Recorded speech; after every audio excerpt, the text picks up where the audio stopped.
자, 이번 시간에는 채권법 각칙이죠. 58페이지입니다. 계약법에서요.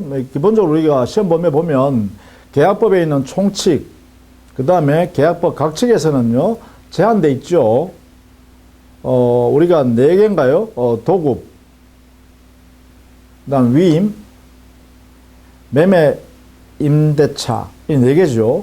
계약법 각칙에서는 이 4개를 공부해요. 그러니까 계약법 총칙하고 계약법 각칙에서는 이 4개. 돼 있죠. 그 다음에 계약에 의해서 채권 채무가 발생하는 것이 아니라 법률 규정에 의해서 채권 채무가 발생하는 게 있어요. 그게 부당이득과 불법행위 이렇게 해서 2가지 집어넣죠. 그죠? 그래서 우리가 채권법을 전체 중에서 말이죠. 채권 총칙은 다 들어가요. 지난 시간에 우리가 채권 총칙을 전체적으로 한번 살펴봤죠. 그 다음에 채권 각칙에서는 채권이 발생할 수 있는 각각의 내용인데요. 각각의 내용 중에 일반적으로 채권이 발생하는 모습이 뭐냐? 계약에서 발생하는 게 가장 많습니다. 그래서 계약을 규율하는 법, 이걸 계약법이라고 하는데 이 계약법에 관해서 상세하게 공부해요.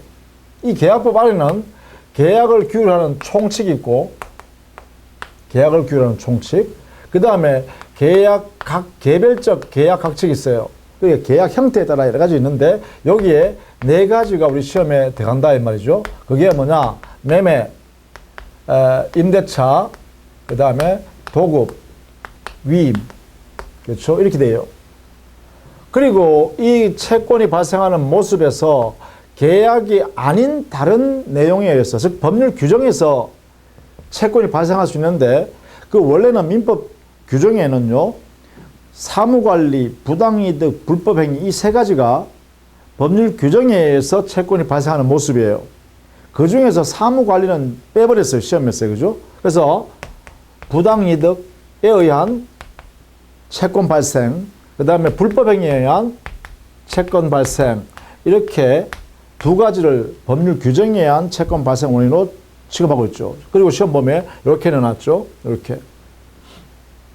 그래서 이것이 우리 채권 각칙에서는 이런 내용이 우리 시험 봅니다. 라는 것이 이런 내용이죠. 채권법 총칙 전부하고 채권 각칙에서는 요 4가지, 그 다음에 부당이득, 불법행위라는 법률 규정에서 나오는 채권입니다. 채권 채무관계, 채권관계 이렇게 다루고 있다라는 것이에요. 그래서 결국은 이런 내용들을 이제 채권법 각칙 부분에서 우리가 배운다 이렇게 보시면 되겠죠. 자, 그러면 채권법 총칙에서는요. 자, 채권법이 아니라 계약법 총칙이죠. 저기요. 계약법 총칙에서는 여기서는 어떤 내용이냐면 자, 계약 이게 어떻게 하면 성립되는가? 그럼 성립됐다면 계약의 일반적 효력이 어떤 게 있느냐?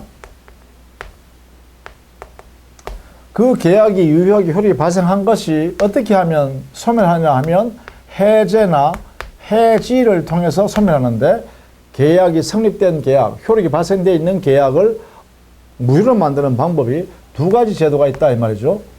그래서 결국은 우리 계약법 총칙에서는요. 계약 성립의 문제, 계약의 효력의 문제, 계약을 소멸시키는 해제와 해지의 문제 이 3가지 파트를 계약법 총칙에서 배웁니다. 이렇게요. 그래서 그것이 여러분 교재에 지금 설명하고 있죠. 첫 번째가 계약 성립에 관한 것이죠. 보시면 계약 성립은 보통 어떻게 성립하냐? 기본적으로요. 계약은 서로 대립되는 의사표시에 합치잖아요. 이게 계약이잖아요. 그죠? 이때 먼저 상대방한테 의사타진하는 의사표시를 청약의 의사표시라 그러고 그 청약을 받은 당사자가 거기에 동의하는 의사표시, 즉 계약을 체결하자. 당신이 원하는 대로 계약을 체결하자라고 동의하는 의사표시를 우리는 승낙의 의사표시라고 해요. 그래서 계약의 성립의 가장 전형적인 모습은 청약과 승낙에 의한 계약 성립이다 이 말이죠. 그래서 이 청약의 의사표시와 승낙의 의사표시를 각각 규명해서 내용을 보는 거다 이 말이죠. 이게 계약 성립에 관한 문제예요. 그런데 계약이 성립했는데 그러면 계약이 성립하면 여기에 계약 성립한 내용대로 채권 채무가 발생해야 되는데 만약에 이 계약의 내용을 실제로 보니까 처음부터 실현 불가능한 내용이 있더라. 즉 원시적 불능이요. 그런 경우에는 이때는 계약은 성립은 되었으나 청약 승낙이 있어서 성립은 되었으나 그 내용의 실현이 원시적으로 불가능할 때는 계약 성립한 계약에 대해서 원시적 불능이면 어떻게 돼요? 계약은 무효가 되겠죠. 요 무효는 원시적 불능으로 무효가 돼요. 자, 이런 경우에 이 원시적 불능에는 무효된다는 사실을 계약 당사자 어느 일방이 알았거나 알 수 있는 경우이고 그 상대방은 몰랐고 모르는데 과실이 없는데 그 상대방한테 손해가 발생했다라고 하면 그 손해를 알았거나 알 수 있는 사람은 책임을 져야겠죠. 이것은 뭐냐? 계약 체결상에 체결했는데 그 과정에서 발생한 부주의가 있는 사람은, 즉 과실 있는 사람은 책임을 져야 한다라는 문제로 다루고 있죠. 이걸 계약 체결상의 과실 책임이라고 해요. 이렇게. 이게 바로 계약 성립 과정에서 발생한 책임 문제입니다. 이렇게 처리하고 있죠. 자, 물론 이때 청약과 승낙에서 계약 성립하는 게 가장 기본적인 모습입니다만 어느 일방이 청약을 하고 그 상대방도, 청약을 받을 상대방도 청약이 자기한테 있다는 사실을 모르고 똑같은 내용으로 상대방, 즉 자기한테 청약한 그 상대방한테 똑같은 내용의 청약을 한 경우 있겠죠. 이렇게요. 그래서 이쪽에서 이렇게 청약을 하고 이쪽에서 이렇게 청약했어요. 서로 청약을 주고받았다. 그런데 이 내용, 이 청약의 내용이 완전히 일치된다라고 하면 이때도 계약이 성립한다고 해도 무방하죠. 그래서 이걸 뭐라 하냐? 이걸 우리는 교차 청약에 의한 계약 성립이라고 합니다. 이렇게요. 그런데 어떤 경우는 이런 게 있죠. 청약의 의사 표시를 하면서 상대방 승낙을 할 필요 없이 청약을 받은 당사자가 승낙의 의사 표시를 하지 않고 승낙의 의사를 실현하는 행위를 했어요. 실현의 사실행위를 했어요. 사실행위. 그러면 사실은 이 승낙의 의사 표시를 하지 않고 실현행위를 사실행위하면 이 행위와 이거는 같은 거라고 할 수 있죠. 그렇다면 어떻게 돼요? 승낙의 의사를 실현하는 사실이 있을 때 계약은 성립했다고 하도 무방하다. 그죠? 따라서 이때는 교차 청약이 아니라 의사 실현에 의한 계약이 성립한다고 인정해도 무방하다. 이렇게 되겠죠. 그래서 보통 이게 가장 원칙적인 모습이 청약과 승낙에 의한 계약 성립에서 계약 성립 모습. 가장 원칙. 두 번째는요, 그래요. 교차 청약에 의한 계약 성립이라는 형태도 있다.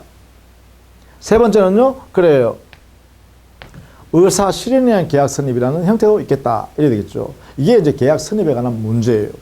이때 이제 주로 공부하는 것이 청약과 승낙의 의미를 그리고 그 내용을 살펴보는 거다. 자, 이러한 청약과 승낙이 불일치하는 것을 불합이라 그러죠. 자, 이런 경우에 불합이라 그래요. 즉 청약과 승낙이 완전히 일치돼야 되는데 이렇게 내용이 완전히 일치돼야 되는데 그것이 일치하지 않으면 불합이라 그래요. 불합의가 되면 어떻게 돼요? 계약은 성립할 수 없죠. 계약이 불성립이니까 부존재하게 된다. 그죠? 따라서 당사자 사이에 그 계약 만들기 위한 청약과 승낙이 불합의가 되면 계약은 성립하지 않고 존재하지 않는다. 이런 결과가 되겠죠. 그런 내용으로 보시면 돼요. 자, 이렇게 해서 계약이 성립되면 그 다음에 계약의 효력의 문제가 발생하겠죠. 자, 계약의 효력은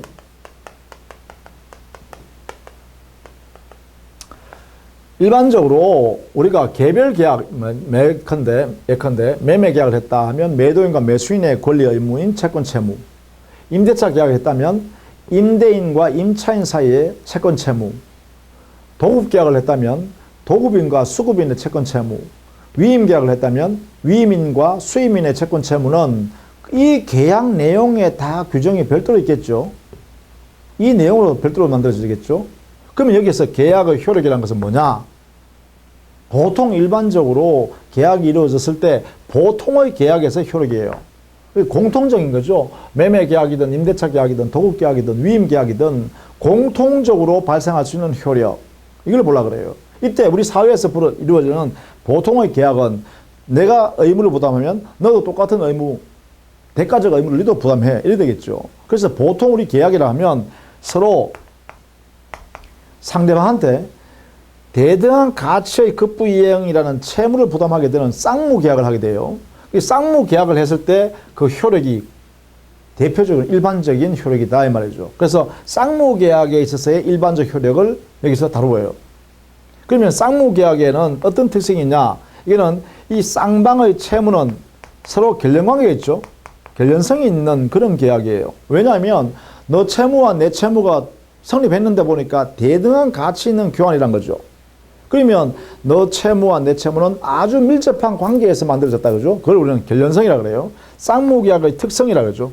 이게 이 결연성 때문에 바로 이러한 효력이 나오게 되는데 성립상의 결연성에서 너 채무가 성립 안 했다면 내 채무도 성립 안 해. 이런 내용이고요. 또 이행상의 결연성에서는 너가 이행하면 나도 이행한다. 너가 이행 안 하면 나도 이행 안 한다. 이런 이행상의 결연성도 있을 것이고 너 채무가 존속하고 있으니까 내 채무도 존속한다. 네 채무가 소멸했다면 내 채무도 소멸하지 않는다. 라는 존속상의 결연성도 있겠죠. 이러한 내용의 결연성이 있는데 그 중에 말이죠. 이행상의 결연성에 의해서 나오는 그러한 효력이 있어요. 그게 뭐냐? 너가 이행 안 하면 나도 이행 안 해. 그러면 네가 이행할 때까지 나도 이행 안 한다 이 말이죠. 그러면 너가 이행하면 나도 이행하겠다는 거죠. 이게 뭐냐? 바로 이행상의 결연성 때문에 나오는 게 야 동시에 이행하자. 그러면 동시에 이행 안 하면 어떻게 하는데 나 이행 못 하겠다 라고 거부해버릴 수 있는 그러한 권능이 발생합니다. 이게 뭐냐? 동시 이행 안 하면 나도 이행 못 하겠다 항변 주장할 수 있는 대항할 수 있는 권능이 발생합니다. 이게 뭐냐? 쌍무계약의 이행상의 결연성 때문에 나오는 권능으로서 일반적으로 쌍무계약에는 이런 효력이 생긴다는 거죠. 동시이행 항변권. 너 이행 안 하면 나도 이행 안 한다. 라는 거절 권능입니다. 거절 권능. 채무 이행을 거절할 수 있는 권능이 생긴다라는 거예요. 그 다음에 존속상의 결연성이에요. 존속상의 결연성이라는 것은 너 채무가 소멸하면 내 채무도 소멸한다 하니까 소멸상의 결연성이기도 하죠. 여기에 의하면 너 채무가 소멸했다고? 그러면 내 채무도 소멸해. 그러면 그로 인하여 너 채무 소멸한 그 효력은 바로 목적물이 멸실되는 거 아닙니까?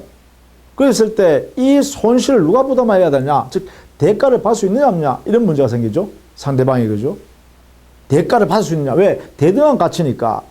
어느 일방의 채무 이행을 못해서 이게 소멸해버렸어요. 어떤 사유로 인하여 소멸해버렸어요. 소멸하면 이 상대방한테 대가를 받을 수 있느냐 없느냐? 이게 문제 되겠죠? 왜? 이 사람은 채무가 소멸해서 줄 수가 없잖아요. 그러면 상대방 채무를 존속해요. 이 존속한 채무를 받을 수 있느냐 없느냐의 문제세요. 이 말은 곧 이 사람 채무도 소멸하냐 아니면 존속하냐? 존속이냐 소멸이냐의 문제죠. 그래서 소멸상의 결연성에서 만약에 내 채무 소멸은 네 채무 소멸해버리면 누가 손해를 봐요? 손실의 위험 부담이 고스란히 남게 되죠. 이러한 것을 말하냐? 손실의 위험을 누가 부담해야 하냐라는 부담의 문제가 여기서 생깁니다. 손실 위험의 부담을 누가 부담해야 되느냐라는 부담, 위험 부담 이렇게 해요. 이때 위험이라는 것은 그 대가를 받을 수 있냐, 물건이 없어지면 그 대가를 받을 수 있냐 없냐라는 위험이에요. 이걸 뭐라 하냐? 대가의 위험이라고 해요. 여기서 위험 부담이라고 할 때 이 위험은 대가의 위험을 누가 부담하느냐의 문제다 이렇게 해요. 이런 문제가 이제 쌍무계약의 결연성에서 이렇게 발생한다는 것이에요. 이렇게 발생한다. 그래서 우리가 계약법 총칙에서요. 계약의 효력에서 두 가지를 먼저 배우는데 그게 뭐냐? 쌍무계약의 결연성이라는 특성 때문에 동시행 항변권 그리고 위험 부담의 문제 이 두 가지를 배웁니다. 이 두 가지를. 그 다음에 세 번째 뭘 배우냐면 만약에 계약은 원래는요. 계약을 한 당사자가 채권 채무 관계를 서로 가져가요. 매매 계약이었으면 매도인과 매수인이 가져가는 거고요. 임대차 계약이었으면 임대인과 임차인이 가져가는 거고요. 도급 계약이었으면 도급인과 수급인이 가져가야 되고요. 위임 계약이었으면 위임인과 수임인이 가져간다는 거예요. 권리 의무 관계, 채권 채무 관계를. 그런데 말이죠. 계약을 하면서 계약 당사자가 이 계약에서 발생하는 이익을 우리 둘이 가져가는 게 아니라 즉 계약 당사자가 가져가는 게 아니라 제3자한테 기소하기로 합의하는 경우도 있을 수 있죠. 이것을 뭐라 그러냐? 제3자를 위한 계약이라 그래요. 자, 쌍무계약 효력 이외에 두 번째요. 그 계약이 계약 당사자가 채권 채무를 가져가는 것이 아니라 제3자한테 이익을 주기로 하는 약정을 계약을 할 때 했다면 그 제3자는 의무는 부담하지 않고 이익만 가져가는 내용으로 계약이 실현되는 경우도 있겠죠. 이걸 뭐라 하냐? 제3자를 위한 계약이다. 이렇게 해요. 이 계약의 내용은 원래는 계약 당사자가 채권 채무 관계 귀속 주체가 돼야 됩니다. 그런데 여기는 이 계약 내용에다가 제3자한테 여기에 수익이 갈 수 있도록 이렇게 정했다는 거야. 이 계약의 내용의 수익이 이렇게 가도록 했다 이 말이죠. 이런 계약을 우리는 제3자를 위한 계약이라 그래요. 이때 계약 당사자는 요약자와 그리고 낙약자입니다. 이게 계약 당사자예요. 이 계약 당사자가 이 계약을 체결하는 거죠. 이렇게. 요약자와 낙약자와 제3자를 위한 계약의 당사자다. 이 계약 당사자가 제3자에게 이익을 주는 거다. 그죠? 이 사람이 여기서부터 이익을 가져가는 거예요. 이렇게. 이때 요약자가요, 낙약자한테 내한테 줘야 할 이익을 낙약자는 직접 제3자한테 이행해라 라고 하고 그것을 이 낙약자가 받아들이는 거죠. 그 받아들이는 내용을 요 계약 안에다가 넣었다 이 말이죠. 이것을 우리는 이 계약 이름을 제3자를 위한 계약이라고 한다. 이렇게 되겠죠. 그래서 요청하는 사람, 요청에 대해서 받아들이는 사람, 그 받아들이는 채무자는 여기는 제3자한테 채무를 지는 거죠. 얘가 채무자되고 얘가 채권자 될 수 있는 사람이죠. 채권자는 나중에 내가 받을게라고 하면 채권자가 발생하는 거예요. 채권이. 그죠? 이런 관계에 있는 것이 바로 제3자를 위한 계약이에요. 그래서 제3자를 위한 계약은요, 요약자, 낙약자인 계약 당사자와 그 계약 내용의 수익을 가져갈 제3자, 제3자는 보통 수익자가 되겠죠. 이렇게 3명 관계가 존재하게 돼요. 이런 관계를 우리는 규율하는 것을 제3자를 위한 계약이라 하고, 요 관계, 3자의 관계를 공부하는 게 바로 제3자를 위한 계약이다. 이렇게 되겠죠. 이것이요, 요 내용이 바로 계약의 효력에서 공부하는 내용이에요. 쌍무계약의 효력에서 동시행한변권과 위헌부담, 요 두 가지와 그 다음 제3자를 위한 계약에서 요약자, 낙약자, 수익자인 제3자, 이 3자 간의 관계, 이 세 가지를 우리가 공부하는 것이다. 이 말이죠. 이게 뭐냐? 이게 계약의 효력에 관한 문제예요. 이건 조금 효력이 제3자한테 기소하기 때문에 조금 특이하잖아요. 그래서 이것을 별도로 공부하는 거다. 이런 이야기죠. 자, 마지막으로 계약의 해제와 해지입니다. 자, 여기에 계약의 해제와 해지는 유효하게 성립되어서 효력이 발생돼 있어요. 그러한 유효한 계약을 무효로 만드는 제도가 계약의 해제 제도와 해지 제도예요. 자, 여기에 계약의 해제와 해지. 자, 이때 계약은요, 유효한 계약입니다. 계약이 유효하다니까 뭐예요? 채권과 채무가 발생되어 있는 상태죠. 이런 상태에 있는 계약에 대해서 그럼 해제는 뭐냐? 해제는 유효한 계약이 계약 당시 체결할 당시로 과거로 소급해서 아예 효력을 무효로 만드는 거예요. 그래서 처음부터 무효로 만드는 거예요. 이게 처음부터를 뭐라 그런다고?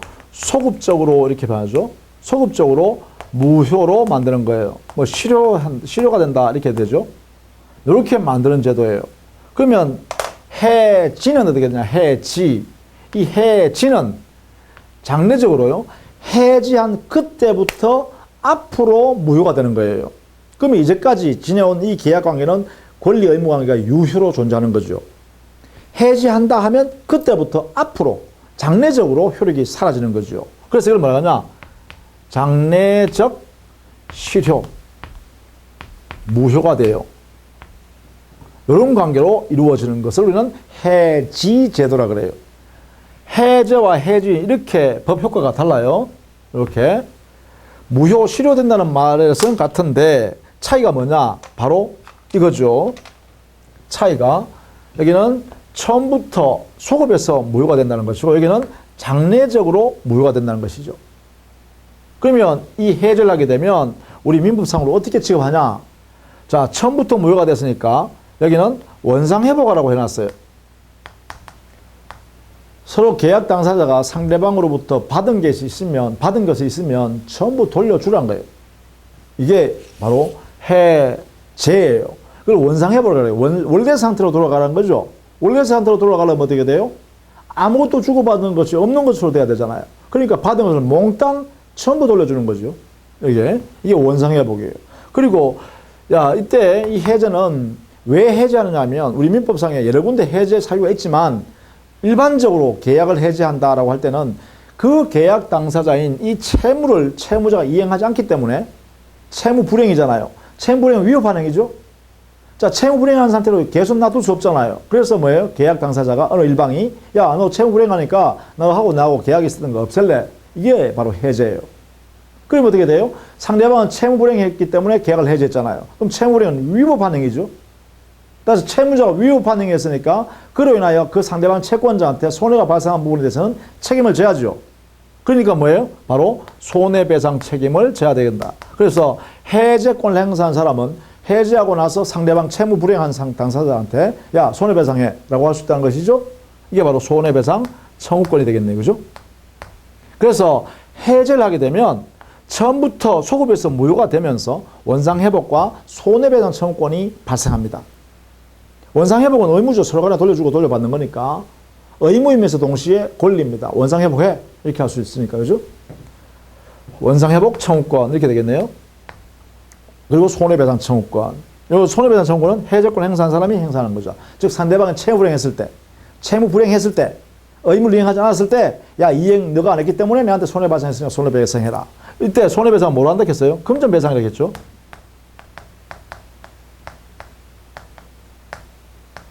이걸 공부하는 거죠. 나중에 공부합니다. 이렇게 합니다. 그 다음에 해지는 장래적 효력이잖아요. 이제까지 권리 의무 관계는 그대로 존속하잖아요. 그렇죠? 그럼 이거는 앞으로 없어졌으니까 이제부터는 뭐냐? 이 존재하고 있는 이 상태를 정리해야죠. 권리 의무 관계가 존재했던 이것을 정리해야 되죠. 이걸 뭐라 하냐? 청산 관계라 그래요.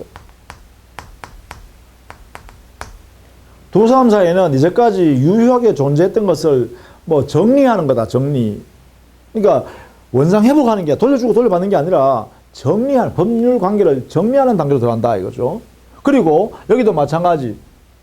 그 계약 당사자 어느 일방이 채무를 이행하지 않았을 때 이 해지해서 앞으로 없었던 걸 하자 이렇게 하니까 이때는 너 채무 불이행에 대해서는 손해배상해라 이렇게 해야겠죠. 따라서 여기서 청산하고 손해배상, 즉 손해가 발생한 만큼 손해배상을 청구할 수 있겠다 이렇게 되겠죠. 채무 불이행에 대해서. 그렇다면 기본적으로요. 이렇게 해석할 수 있죠. 여기 있는 해제의 대상이 되는 이 계약이란 것은 일시적 계약이에요.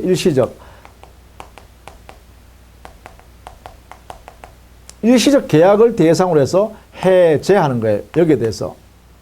일시적 계약이란 뭐냐? 계약 내용에 급부 채무 있죠? 급부해야 할 채무. 그것을 한번 목적대로 한번 실현해버리면 급부 이행을 한번 하면 채권 채무 관계가 즉 계약의 목적이 달성돼 버린다는 거예요. 계약의 목적이 달성돼 버리니까 더 이상 채무 불이행이 있을 수 없죠. 이거는 뭐예요? 일시적 계약은 급부 이행을 한 번만 하면 급부 내용대로 한 번만 하면 목적을 달성해 버린다. 예컨대 매매 같은 거예요. 소유권 재산권 팔기로 했으니까 소유권 넘겨줘 버리면 한 번만 넘겨줘 버리면 끝나는 거죠. 대금도 마찬가지죠. 한 번 대금을 지급해 버리면 목적을 달성해 버리죠. 이게 바로 일시적 계약이라고 해요. 그래서 일시적 계약에 대해서 채무 불이행이 있을 때, 채무자가 채무 이행하자 할 때 이렇게 한다는 거예요. 해제한다는 거야. 일시적 계약에 대해서 해제한다 이 말이에요. 이렇게 해제. 그러면 해지는 어떤 데 할 거냐? 이런 경우요. 해지는 이런 효과가 어떨 때 하는 거냐? 이거는 계속적 계약이 하는 거예요. 계약의 형태가 계속적 계약일 때 해지한다는 거예요. 이렇게요. 그러면 계속적 계약이 어떤 거예요? 임대차 같은 거예요. 임대차 하면 월세 계속 내야 되잖아요. 반복적으로. 계속, 또 임대는 뭐야? 계속 빌려줘야 되잖아요. 일정 동안 계속 빌려줘야 되죠. 임차인은요. 매달 차임 월세를 내야 되죠. 반복적으로 내야 된단 말이지. 계속 급부해야 된단 말이지. 그렇죠? 이게 뭐예요? 이게 계속적 계약이라 그래요. 그래서 보통 일시적 계약은 매매, 계속적 계약은 임대차. 대표적으로 이렇게 이해할 수 있겠죠. 그죠? 그러면 계속적 계약일 때 뭐 한다고? 해지. 일시적 계약일 때 뭐 한다고? 채무 불이행하면 해제. 이렇게 한 거죠. 이렇게 해서 그 효과는 이렇게 다룬다. 그죠? 이렇게 다룬다라는 것이죠. 그래서 이 차이점을 정확히 알아두시고 우리 민법에 규정되어 있는 내용들을 체계적으로 공부하는 것이다. 이게 해제와 해지에 관한 이야기예요. 그게 뭐예요? 계약 총칙에 있는 것이다. 그 다음에 계약 각칙에서는 이게 60페이지 있습니다. 계약 해제와 해지 60페이지 우리 교재 제가 간단하게 설명해 놨어요. 한번 살펴보시면 되겠고, 그 다음에 우리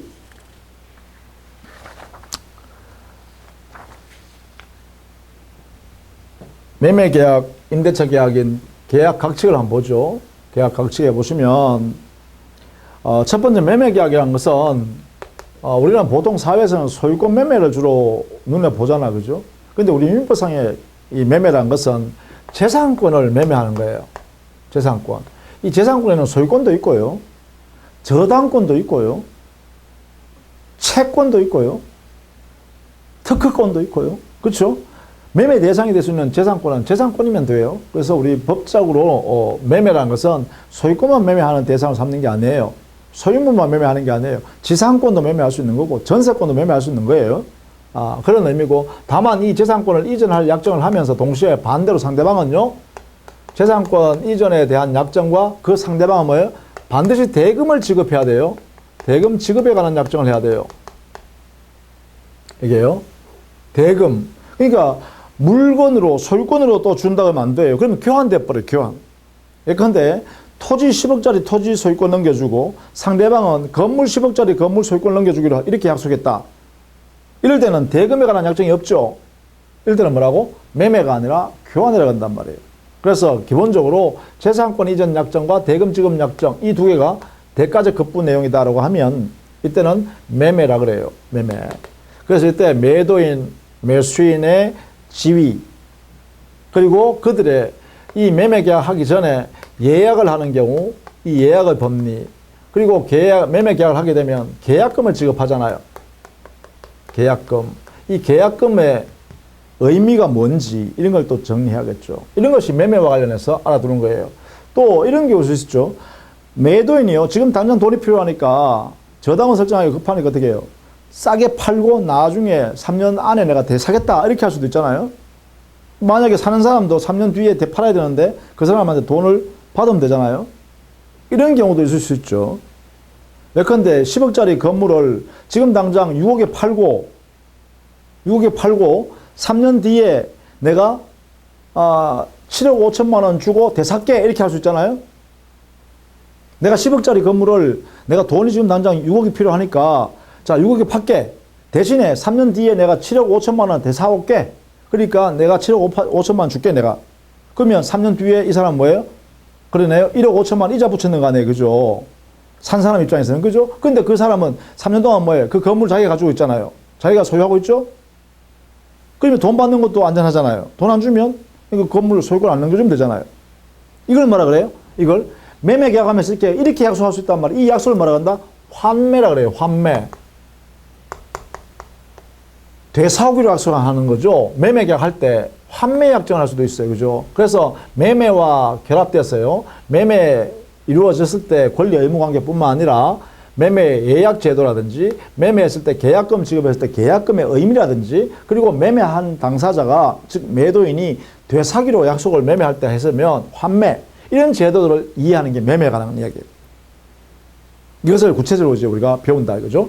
그 다음에 임대차요. 임대차는 당해 목적물 즉 비소비물을 빌려주고 사용 수익할 대가를 지급하고 즉 사용 수익할 것을 약속하고 상대방 사용 수익한 사람은 그 날짜에 비례해서 뭐 해요? 사용 대가인 차임을 지급하기로 약속하면 임대차 계약이 되는 거예요. 이게 임대차 계약이요. 우리 사회에서 임대차 계약, 내가 가지고 있는 모든 물건을 내가 다 소유해서 내가 사용할 수 없잖아요. 남이 가지고 있는, 타인이 가지고 있는 물건을 내가 빌려 썼다가 내가 사용하는 대가를 지급하고 빌려 썼다가 약속한 날짜가 되면 돌려주고, 그렇죠? 이렇게 하는 게 일반적이죠. 그래서 임대차 앞으로 이러한 것은 사회생활 속에서 대단히 중요하다, 그죠?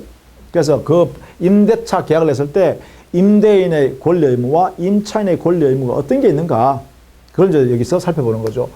자, 도급계약이란 것은요. 자, 도급계약이란 일의 완성을 하기로 하고, 완성해 주기로 하고, 거기에 대해서 보수를 지급하기로 약속하는 거예요. 일의 완성과 보수 지급에 관한 약정을 서로 하면 일을 완성하는 사람을 뭐냐 하면 수급인이라 그러고요. 일을 완성할 의무를 지는 사람은 수급인이라 그래요.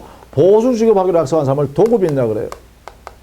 자, 요 개념부터 빨리 알아야 돼요. 도급계약하면 일을 완성해 주기로 약속한 사람은 수급인. 그 다음에 보수를 지급하기로 약속한 사람은 도급인. 보통 건축업자 생각해 보시면 되죠. 내가 대지를 갖고 있는데 나는 건물 짓는 능력이 없어요. 그러니까 어떻게 돼요? 건물 잘 짓는 건축업자를 불러가지고 여기다 건물을 이렇게 만들어주라. 이렇게 하고 대신에 내가 10억 줄게. 이렇게 할 수 있잖아요. 그러면 건축업자가 뭐예요? 알겠습니다. 이렇게 내가 만들어 드리겠습니다. 지어주겠습니다. 대신 10억 주십시오. 이렇게 할 수 있겠죠. 이게 뭐예요? 약속했잖아요. 이게 뭐라고요? 도급계약이라 그래요. 도급계약. 이때 일을 완성, 건물 지어주겠다 이 한 사람 뭐예요? 수급인. 그 건축업자겠죠. 수급인. 그 다음에 10억 보수 줄게. 이게 뭐예요? 도급인이에요. 도급인. 이렇게 되겠죠. 그죠? 땅 주인이 도급인이라는 거죠. 땅 주인이. 그죠? 이렇게 되는 약정이에요. 이때 이 두 사람 사이에 도급계약이 있을 때 이들 사이의 권리 의무 관계를 규율하는 게 바로 도급계약이죠. 이걸 우리가 공부하려고 하는 거예요. 그 다음 위임계약이라는 것은요, 사무처리예요. 이 사무처리를 서로 약정하는 거예요. 타인의 사무를 처리하는 것을 약정하는 거죠. 자, 내가 처리할 사무를 네가 전문가니까 네가 좀 처리해 줄래? 이렇게 하는 거예요. 그래서 이 사람이요, 전문가가 해줄게 이렇게 하겠죠. 이게 뭐예요? 위임계약이라고 그래요. 그럼 사무 처리를 해 주기로 한 사람을 수임이라고 그래요. 받았으니까. 그러면 이 자기 사무를 맡긴 사람을 뭐라 그래? 위임이라고 그래요. 그래서 위임인과 수임인 사이의 법률 관계를 공부하는 거죠. 이렇게. 그죠? 이때 수임인은 타인의 사무를 처리하니까 어떤 주요 의무를 가지고 해야 되는지, 그리고 권리 의무를 어떤 게 발생하는지, 그러니까 수급인, 위임인도 마찬가지죠. 어떤 권리 의무가 발생하는지, 이런 내용들을 여기 공부하는 것이죠. 그죠? 자, 다만 여기 우리 법에는요, 보수에 관한 약정이 없죠. 여기는 보수 지급이라는 말 했잖아요. 근데 여기는 보수라는 약정이 없어요. 우리 법에는. 그러나 당사자가 약정 대부분 하죠. 타인의 사무를 처리해 주는데 공짜로 해줄 수 없잖아요. 내가 신경을 온 정신을 다 팔아서, 다 썼어, 신경 써서 타인의 사무를 처리하니까 당연히 보수를 받을 약정을 하겠죠. 당연히 그렇게 할 수 있습니다. 다만 우리 민법에는 그렇게 규정이 안 돼 있다는 것 뿐이죠. 그냥 보수에 관한 약정 없이 타인의 사무의 처리에 관해서 약정을 하면 위임계약이 되는데 이때 보수 약정은 당사자 합의해서 만들면 된다 이거죠. 계약 자유 원칙이니까요. 이렇게 하고 있습니다. 이게 이제 위임계약에 관한 내용이다. 자, 이렇게 이 네 가지는 뭐예요? 당사자 청약과 선약에 의해서 이루어지는 계약의 형태잖아요. 그런데 여기에 있는 부당이득 불법행위는요, 이것은 당사자 행위, 즉 계약, 약정에 의해서 이루어지는 채권 채무 관계가 아니라는 것입니다. 그래서 이걸 우리가 뭐라 하냐면 법률 규정, 우리 민법상에 있는 법률 규정에 의해서 채권과 채무가 발생하기 때문에 법률 규정에 의한 권리 발생이다. 이렇게 하는 거예요. 부당이득이라는 사유가 발생하면 어떤 사유로 부당 이득이라는 사항이 발생하면 이득을 본 사람은 손실을 본 사람한테 반환해줘라. 그러니까 반환 의무가 발생하고 법 규정에 의해서 그 상대방 손해난 사람한테는 야 부당이득 반환해라 라고 하는 권리가 발생한다는 거죠. 이게 바로 뭐예요? 법률 규정에서 발생한다는 거죠. 법률 규정에서. 그죠? 이렇게. 불법행위도 마찬가지예요. 가해자가 고의 또는 과실로 타인에게 위협하는 행위를 통해서 손해를 끼치면 손해난 사람, 이들 두 사람 사이 약정에서 손해시키고 하는 거 아니잖아요. 어느 일방이 부주에서 손해 끼쳤다. 그럼 상대방 손해난 사람 뭐예요? 야, 가해자 네 손해배상해라. 이렇게 하는 거죠. 이게 뭐에서 발생하는 거예요? 당사자 약정에서 발생하는 게 아니죠. 그것은 민법 규정에서 발생한다는 거예요. 그래서 불법행위나 부당 이득에 의한 청구권이나 권리는 채권은 채권이에요. 채권인데 이 채권이 법률 규정에서 만들어진다. 이렇게 되는 거죠. 그래서 민법 규정을 봐야겠죠. 부당 이득은 740조 이하. 그 다음 불법행위는 750조 이하. 741조인가요? 이렇게 돼 있죠. 이 규정에 따라서 법 이론을 전개해야 된다는 것이죠. 그래서 이것을 중심으로서 우리가 공부를 하게 됩니다. 자, 우리는 어디냐면 우리 교재요. 63페이지에 보시면 63페이지에 부당이득이라 해놨죠. 법률상 원인 없이 아무 이유 없이 말입니다. 당사 사이에 아무 원인도 없이 어떤 사람은 이득을 보고 그 상대방은 손실을 보더라는 거예요.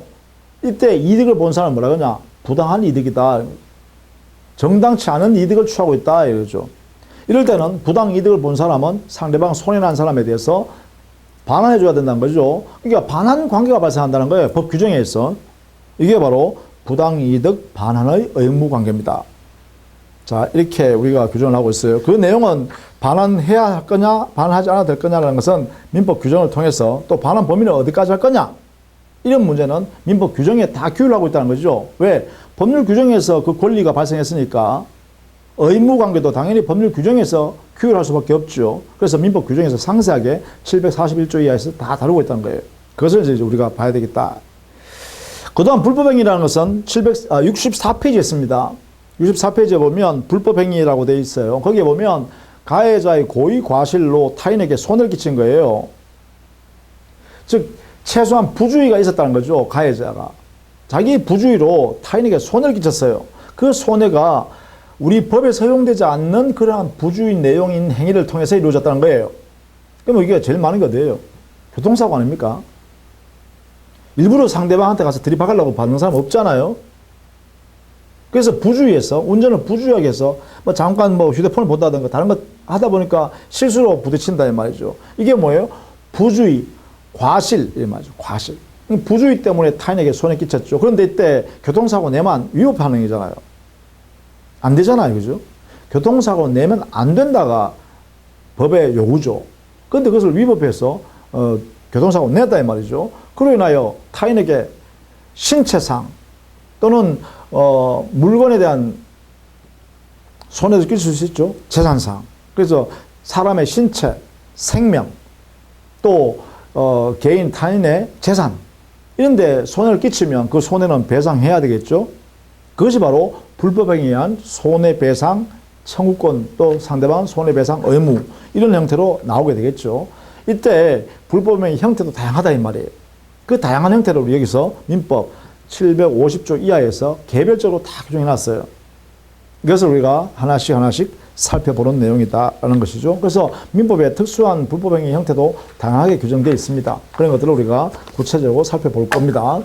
자, 이렇게 해서 채권이라는 권리가 발생하는 개별적 규정들을 우리가 살펴봤어요. 그 중에 기본적으로는 계약에서 발생하는 게 가장 일반적입니다. 그렇죠? 당사자 사이의 합의에서 채권 채무가 발생하는 게 가장 기본적이고 그 계약에 관한 내용들을 우리가 상세하게 볼 겁니다. 그 다음에 계약이 아닌 즉 당사자 합의에서 만들지 않는 채권도 있어요. 그게 바로 법률 규정에 의해서 발생하는 거다는 거죠. 법률 규정에서 발생하는 게 바로 부당이득 불법행위만 우리가 시험 대상으로 삼아요. 사무 관련 시험 보면 안 들어가니까. 그래서 부당이득 불법행위에 대해서 특수한 내용까지도 우리가 이 기본적 틀만 이렇게 갖추고 있어도 돼요. 그러면 큰 그림으로서 충분히 문제를 풀 수 있을 겁니다. 그래서 여러분요, 기본 교재를 제 강의를 차근차근 들으시면 뭐 처음에는 이해가 잘 안 되는 부분이 있을 거예요. 그런데 한 번, 두 번, 세 번 동영상을 보시는 거예요. 어려운 부분일수록 제가 강조하는 부분일수록 여러분 반복해서 많이 보시기 바랍니다. 그렇게 하시면 여러분은 반드시 시험에 이 민법 때문에 충분히 합격했다라고 이야기하실 겁니다. 그래서 안전하게 해드릴 테니까 차근차근 급하지 않게요 공부해 두시기 바랍니다. 자, 다음 순환에서는 기본서로 정리하도록 할게요. 자, 수고 많으셨습니다.